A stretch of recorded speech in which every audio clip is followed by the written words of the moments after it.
punta? Doon. Saan? Ayongs. Ayongs Bangla. Sana maging maayos ang lahat. Ayan si Ayong. My gosh. This is really one of a gem. Anyari? Binago mo yung mood ko. Uday. Pinasaya mo ang araw ko. Oo, nanakawan ako sa resort. Pero pinahappy ako ni Uday. Ito lang yan, sa Uday. Amadeo.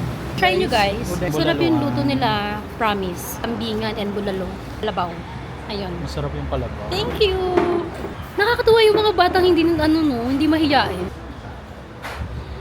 My gosh, alam nyo, kung medyo pan kayo ng Filipino vibes, you can appreciate this place. Totoo nga. Si mama mo ba, nabigyan mo na? Ang first pan ko. Wala pang vlog. May pan na agad. Thank you! Ano po siya, medyo tabingi kasi fussy wire po siya. Ako po ang gulo. Ay, pwede mo ito pagkakitaan. Sot na naman. Pretty ka na. Mabait ka pa. No, joke nga. Pero bakit mo binigyan si ate nito? Wala daw. Thank you. Yung parang mag-emote ako.